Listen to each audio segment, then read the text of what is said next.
శ్రీ దుర్గాయై నమః. ఓం నమః చండికాయై. నమో దేవ్యై మహాదేవ్యై శివాయై సతతం నమః. నమః ప్రకృత్యై భద్రాయై నియతాః ప్రణతాస్మతాం. దుర్గా సప్తశతి గురించి మనం ఇప్పుడు సవివరంగా తెలుసుకుందాము. రాబోయే దుర్గా శరన్నవరాత్రులు సందర్భంగా మనం అమ్మవారి గురించి మరిన్ని విశేషాలు, దేవీ మహాత్మ్యంలోని కథారూపాలను తెలుసుకుందాము. వ్యాసమునీంద్రుడు రచించిన అష్టాదశ మహాపురాణములలో ఒకటి మార్కండేయ పురాణం. ఈ మార్కండేయ పురాణం నందే 13 అధ్యాయములతో శ్రీదేవి మహాత్మ్యమును గూర్చి వర్ణింపబడినది. ఇందులో జగన్మాతయ్యకు అమ్మవారి వివిధ అవతార విశేషములు, లీలలు, తత్వమును గూర్చి విశదముగా వివరింపబడినది. ఇందులో 700 మంత్రములు గలవు. అందుకే దీని సప్తశతి అని పేరు ఏర్పడినది. ఆస్తిక లోకమునందు దుర్గాదేవి సప్తశతిగా అందరి చేత ఆదరింపబడే అనుష్ఠానాత్మక గ్రంథం ఇది. మంత్రగర్భితమై అనేక సాధనా రహస్యములతో నిండియున్నది. కర్మ, భక్తి, జ్ఞానముల త్రివేణి సంగమముగా అలరారుచున్నది. కుపుత్రో జాయతే క్వచిదపి కుమాతా న భవతి అని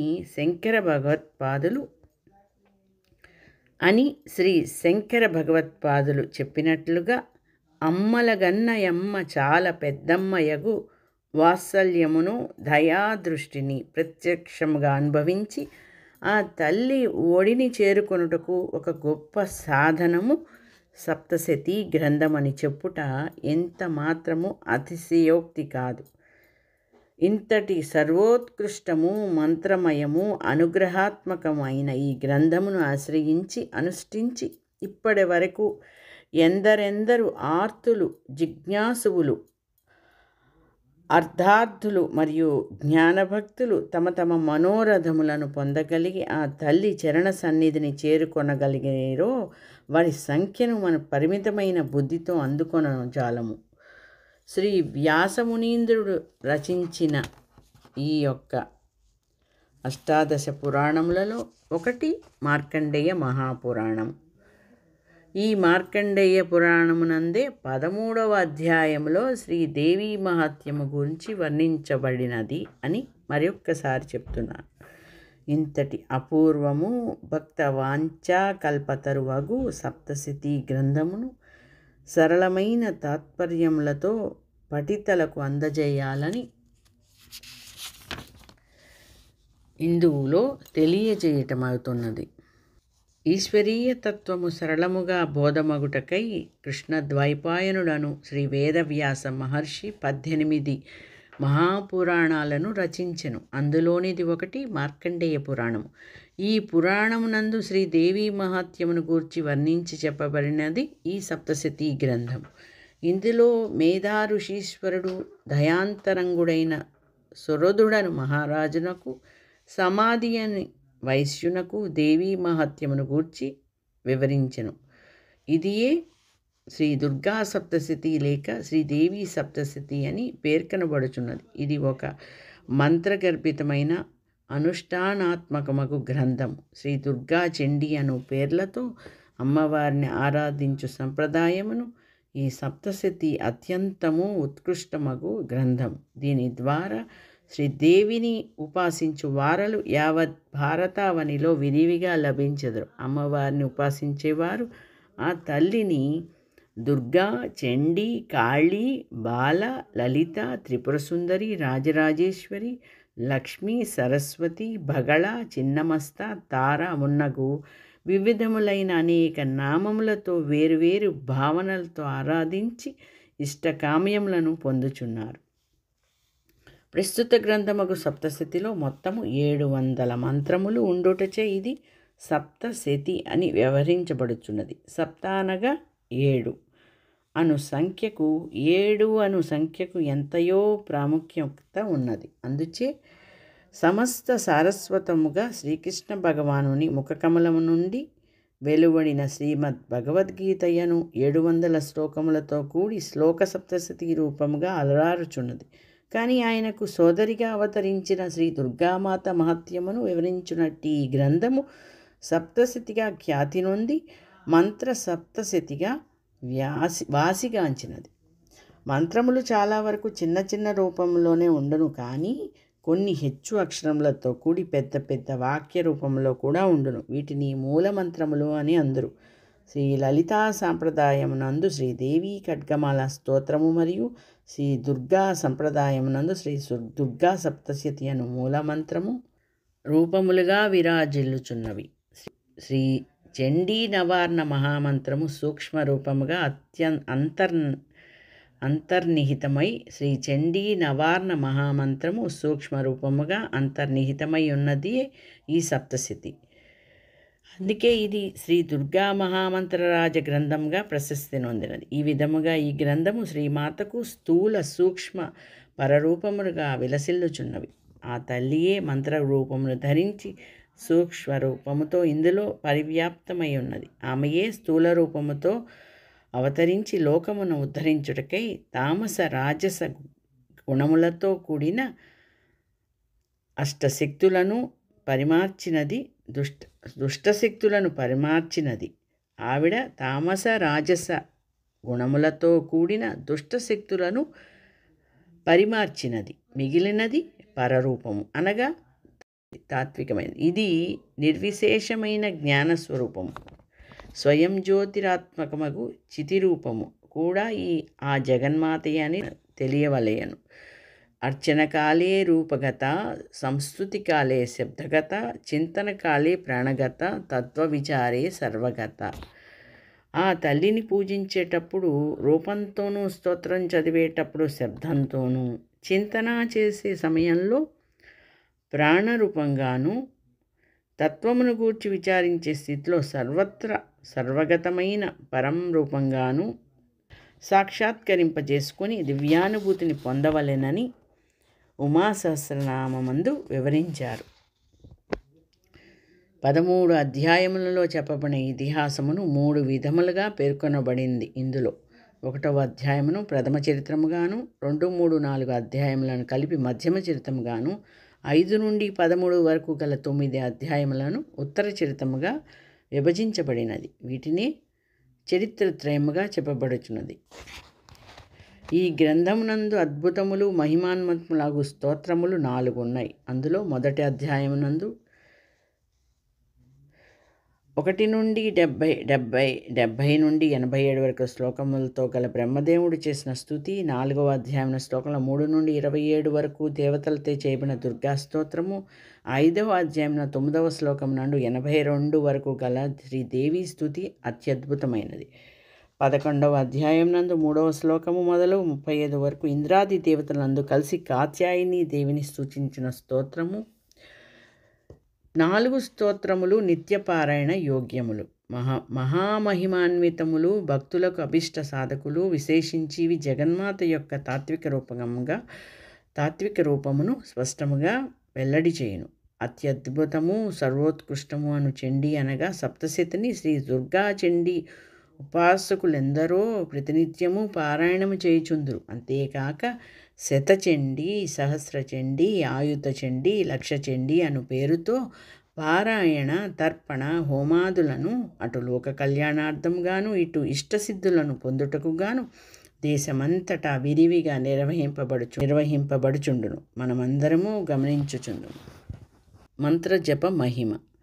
పూర్వము సూర్యవంశమునకు చెందిన ధ్రువసంధి అను కోసల దేశమును పాలించు మహారాజునకు మనోరమ, లీలావతి అను 2 భార్యలు ఉండిరి.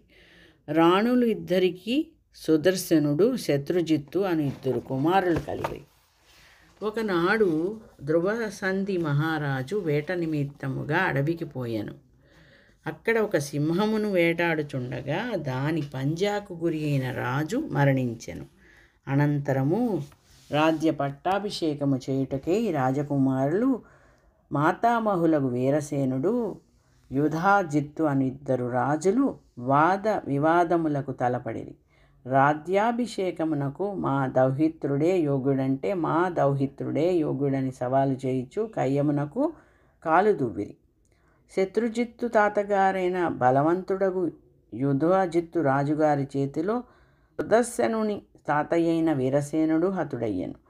తన తండ్రి మరణవార్తను వినిన మహారాణి మనోరమ దుర్బుద్ధి కలిగిన యుధాజిత్తు రాజునకు భయపడి తన కుమారుని కాపాడుకొనవలయునని చింతించి వెంటనే తనకు నమ్మకము కలిగిన మంత్రి విధల్లుని పిలిపించి రహస్యముగా తమను రక్షింపమని కోరాను. వెంటనే విధల్లుడను ఆ మంత్రి మహారాణి మనోరమను రాజపుత్రుడగు సుదర్శముని వెంట తీసుకొని ఒక దాసీతో పాటుగా చిత్రకూటమునందు నివసించుచున్న భరద్వజ మహాముని ఆశ్రమమునకు చేరెను.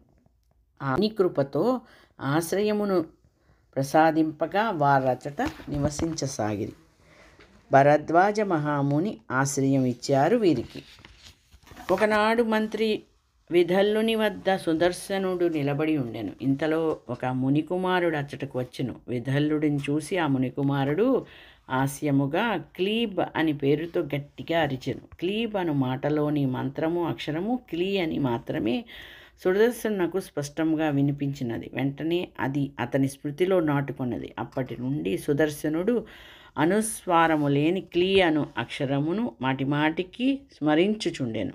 అయితే జగదంబిక యొక్క మంత్రరాజమునకు చెందిన క్లీమను కామబీజము అదృష్టవశాత్తుగా అనుకోకుండా సుదర్శనునకు లభించినది. దాటి నుండి తనకు తెలియకుండానే క్లీ అను మాటను గొప్ప భక్తిభావంతో సుదర్శనుడు ఎడతెరిపి లేకుండా జపింపసాగాను. అప్పటికి 5 ఏళ్ల ప్రాయము కలిగిన సుదర్శనునకు ఋషి ఛందస్సు, న్యాసము, ధ్యానము వంటి విధి విధానములు ఏమీ తెలియవు. అనాయాసముగా దైవయోగముతో లభించిన అనుస్వరమును లేనట్టి క్లీ అను శబ్దమును లేచినా పడుకున్నా కూర్చున్నా నిలబడినా ఆడినా గెంతినా నిరంతరము జపించుచుండెను. నిద్రలో కూడా మంత్రజపము మరుపునకు వచ్చేది కాదు. ఇంతలో అతనికి 11 ఏండ్ల వయస్సు వచ్చినది. భరద్వాజముని అతనికి ఉపనయన సంస్కారము కావించెను. తదుపరి వేదాధ్యయనము ప్రారంభించెను. కామబీజ మంత్ర ప్రభావము చేత సుదర్శనునకు సకల విద్యలు సులభముగానే ప్రాప్తించెను. ఇట్టి తరుణములో రాజకుమారుడకు సుదర్శనుని మంత్రజపమునకు ముగ్ధులైన జగన్మాత వైష్ణవీదేవిగా తన దర్శనమును అనుగ్రహించి అతనిని కృతార్థుని చేసెను. ఎర్రని వస్త్రము ధరించి అరుణోదయపు కాంతులను విరజిమ్ముతూ అత్యంత శోభాయమానముగా అలరారుచున్న ఆ తల్లి గరుడ వాహనమునెక్కి అద్భుత శక్తియగు వైష్ణవీదేవిగా ప్రత్యక్షమైనది. సకల లోకములకు చల్లని తల్లి అయిన భువనేశ్వరీ దేవిని దర్శించిన సుదర్శనుని ముఖము మిగులు సంతోషముతో విప్పారినది. అంతులేని ఆనంద సాగరములో అతడు మునిగిపోయాడు. ఆ తరువాత అమ్మ దయతో అతనికి అన్ని విధముల ఆయుధములు లభించినవి. కాశీ నరేశుని కూతురు జగదేక సుందరి శశికళతో వివాహమయ్యను. శత్రువులందరి జయించి కోసల దేశమునకు రాజుగా పట్టాభిషిక్తుడైన సుదర్శనుడు ఎదురులేని మహారాజుగా రాజ్య పరిపాలనము చేసెను. మంత్రజపము యొక్క విధి విధానములు ఏమీ లేకుండా ఒకే ఒక్క బీజమంత్రమును మిగులు భక్తి శ్రద్ధలతో ఊపిరి వలె విడవకుండా నిరంతరము జపించుట చేత ఆ జగన్మాత దయతో అతనిని అనుగ్రహించిన తీరు శ్రీదేవి భాగవత మందలి 7వ స్కంధమున వర్ణింపబడినది. ఈ కథ ద్వారా మనకు బోధపడినది ఏమనగా అమ్మ దయ ఉంటే అన్నీ ఉన్నట్లే అను విశ్వాసమే అందరికీ శ్రీరామరక్ష కాగలదు. ఆ లోకములో శ్రీదేవిని కామ్యముగా నిష్కామ్యముగా ఉపాసించుచుంటుటను గమనింతుము. ఎక్కువగా కామ్యమును ఇష్టసిద్ధిని పొందుట కొరకే సప్తశతి అనుష్ఠింపబడుచుండును. అట్లని నిష్కామ్యముగా ఉపాసించడు వారు లేరని కాదు. నిష్కామ్య ఉపాసకులలో ప్రాతస్మరణీయులు అవతార పురుషులుగా వాసికెక్కిన శ్రీరామకృష్ణ పరమహంస గారు అగ్రగణ్యులు. అంతేకాక ఈ గ్రంథమునందే చెప్పబడినట్లుగా ద్రవిణుడనువాడు సంపన్న వైశ్యుడు. అతని కుమారుడు సమాధి. ఆ సమాధిని వాని భార్యాపుత్రులు ధనలోభము చేత ఇంటి నుండి వెళ్ళగొట్టిరి. ద్రమిణుడను వాడు సంపన్న వైశ్యుడు. అతని కుమారుడు సమాధి. ఆ సమాధిని వారి భార్యాపుత్రులు ధనలోభము చేత ఇంటి నుండి వెళ్ళగొట్టిరి. అతడు అడవులకు వెళ్ళెను. అచ్చట సురదుడను పేరుగల రాజును కలుసుకొనెను. ఆ రాజు కూడా మంత్రులు, సేనాపతులు, స్వజనులు మొదలగు వారి చేత మోసగింపబడి వనములకు చేరి అచ్చట తలదాచుకొనెను. ఆ ఇద్దరును ఒకే అవస్థకు లోనేయుండిరి. కడకు ఆ ఇద్దరును సచ్చిదానందమయమైన భగవతిని శరణుజొచ్చిరి. విషయాసక్తులను వీడి భగవతిని ఆరాధించిరి. వారిద్దరు 3 సంవత్సరములు ఆ దేవిని సేవించిన పిమ్మట భగవతి దర్శనమిచ్చి వరములను వేడుకొనుమడనెను ఆ అమ్మవారు. సురదునకు ఇంకను మనస్సునందు భోగవాసనలు మిగిలి ఉండెను. కావున అతడు రాజ్యభోగములను ఈ జన్మలోనే కాక మరుసటి జన్మలో కూడా ప్రసాదింపమని కోరుకొనెను. కానీ సమాధి అని వైశ్యుడు ఈ ప్రపంచము క్షణభంగురమనియు దుఃఖాలయమనియు అతడు తెలుసుకొని వైరాగ్యమును పొంది నేను నాది అను భావనల నుండి అతను వేరు చేయగల ఉత్తమ జ్ఞానమును అనుగ్రహింపమని తల్లిని వేడుకొనెను. ఫలితముగా అతడు భగవతత్వ జ్ఞానమును పొంది ముక్తుడయ్యను. కావున దీన్ని బట్టి బంధమోక్షములు రెండును జీవుడు తన సంస్కారములను అనుసరించి సాధించుకొనునని స్పష్టమగుచున్నది. ఏది ఏమైనను ఆ జగన్మాతకు మాత్రము తన సంతానమే అయిన ప్రాణులన్నిటి ఎడల సమానమైన సంపూర్ణమైన దయాదృష్టియే ఉండునను మాట ముమ్మాటికి సత్యము. చివరగా ఒక మాట, సప్తసతి శ్లోక తాత్పర్యములకు సరళమైన తెలుగు భాషలో వ్రాయుటియే కాక ప్రామాణికమైన అనేక వ్యాఖ్యానములను పరిశోధించి పెక్కు విషయములు విడమర్చి చెప్పిన పెద్దలు మున్నగు వారివి నా మనఃపూర్వకముగా నమోవాకములు తెలియచేస్తున్నాను.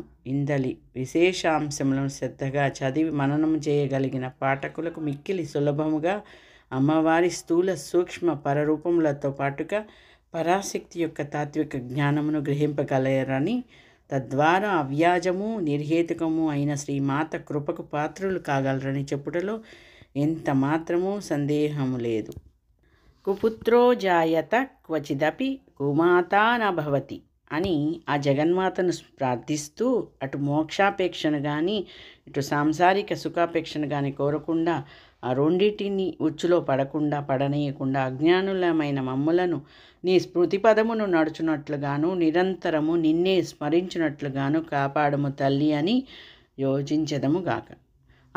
అతస్తాం సంయాచే జననీ జననం యాతు మమ వై మృణాని రుద్రాణి శివ శివ భవానీతి జపత అని అమ్మవారు చెప్పినట్లు